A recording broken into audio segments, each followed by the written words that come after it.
నాన్నకు ఎటువంటి ప్రమాదం జరగకుండా ఉంటే చాలు.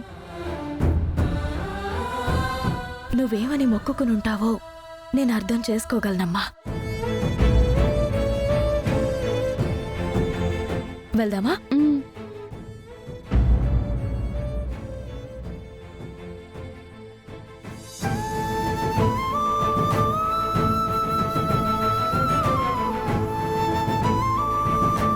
పద.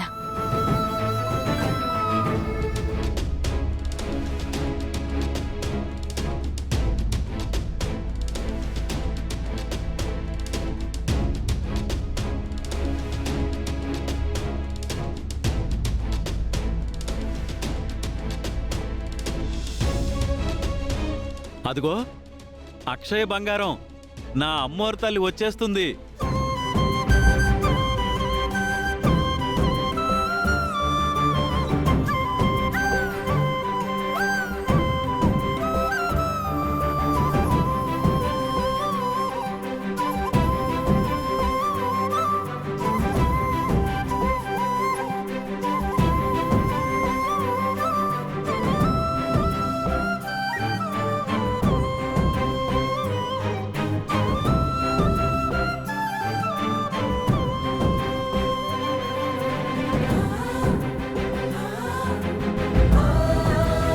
మీలో కొందరికి నా కూతురు ఎలా ఉంటుందో తెలియదు కదా.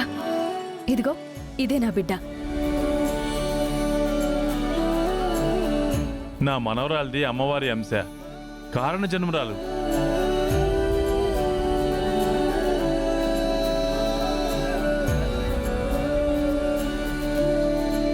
నా భార్య లాంటి జాతకంతో పుట్టింది.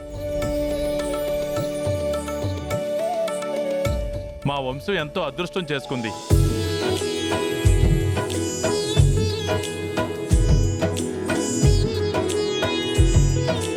అవకాశం దొరికింది కదా అని దాన్ని అందలం ఎక్కిస్తున్నారు. నాకు మండిపోతుంది.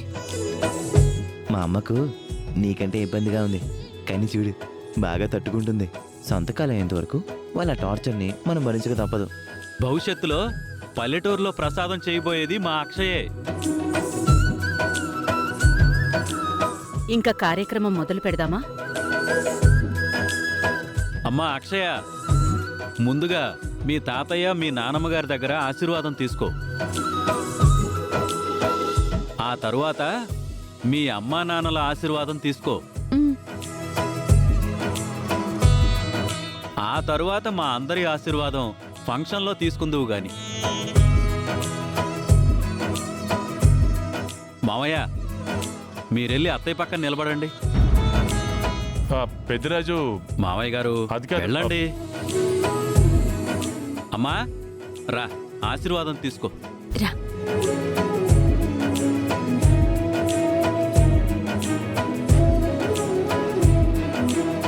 ఆశీర్వదించినానమ్మా.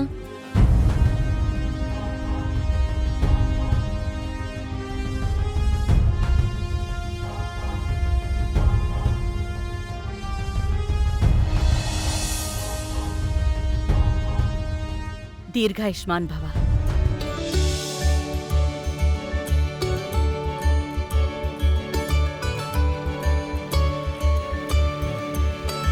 కలకాలం సంతోషంగా ఉండమ్మా.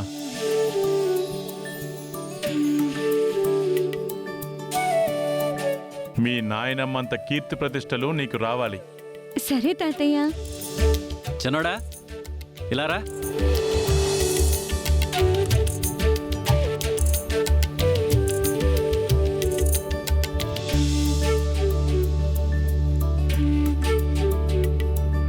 అమ్మా అక్షయ, అమ్మా నాన్నల ఆశీర్వాదం తీసుకో.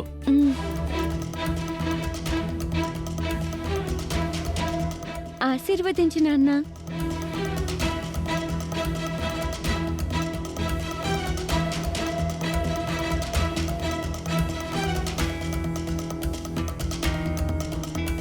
నాన్న అన్న పిలుపు శ్రీకర్కి ముళ్ళులా గుచ్చుకుంది. గుచ్చుకోదా మరి? ఎవరికో పుట్టిన బిడ్డను వాడెలా ఆదరించగలడు? తండ్రి ఎలా కాగలడు? నాన్నని ఎలా పిలిపించుకోగలడు? ఆశీర్వదించండి నాన్న. నిండు నూరేళ్ళు చల్లగా ఉండు.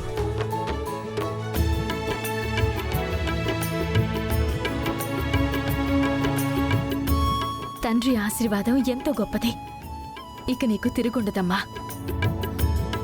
ఈ వశీకరణను ఎలాగైనా ఇక్కడి నుంచి పంపించాలి అంటే ఒక్కటే మార్గం కనపడుతుంది.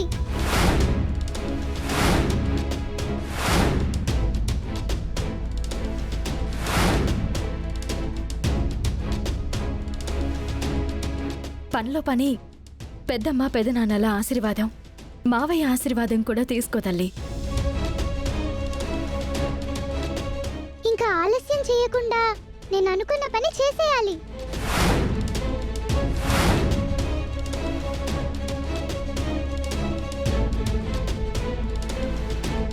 ఆశీర్వదించండి పెద్దమ్మ పెద్దనాన్న. ఆశీర్వదించినట్టే లే ఆశీర్వదించినట్టే వెళ్ళు.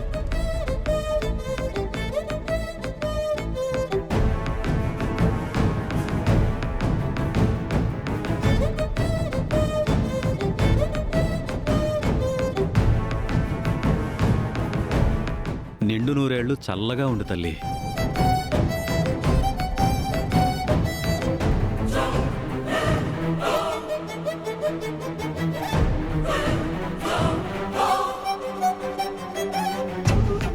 ముక్కు పుడక మాయమైందని అందరి మధ్య గందరగోళం జరుగుతుంది.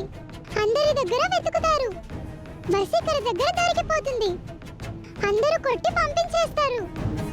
అప్పుడు తన వశీకర మంత్రంతో అక్షయను తీసుకెళ్లకుండా అయిపోతుంది. అవని, ఇక పాపని కూర్చోబెట్టండి. కార్యక్రమం మొదలు పెడదాం.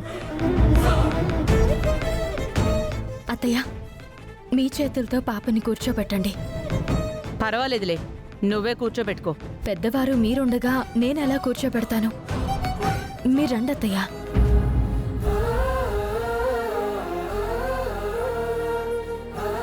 రావేదా,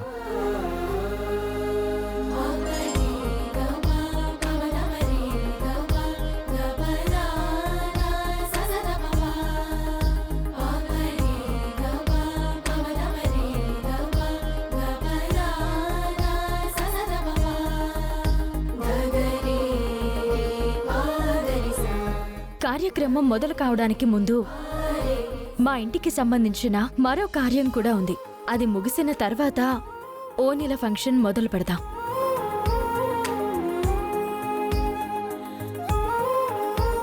మా వంశంలో ఎప్పటినుంచో ఆనవాయితీగా ముక్కు పుడక వస్తుంది. ఇప్పుడు ఆ ముక్కు పుడకను మా అత్తయ్య నా కూతురికి పెడుతుంది. దాని తర్వాత మిగిలినవి ముందుకు సాగుతాయి. అవని ఏదో విషయంలో అందరినీ లాక్ చేసేసింది. అందుకే ఇటువంటి వాటికి ఒప్పుకుంటున్నారు. లేదంటే పెద్దావిడెందుకు ఒప్పుకుంటుంది? సంతకాలను అడ్డం పెట్టుకుని అందరినీ ఆడిస్తుంది. నోరు మూసుకొని ఉండాల్సి వస్తుంది. ముక్కుపడకని పెట్టడానికి మంచి రోజు, మంచి ముహూర్తం, శకునం చూడాలి. ఇలా ఎప్పుడు పడితే అప్పుడు పెట్టకూడదు.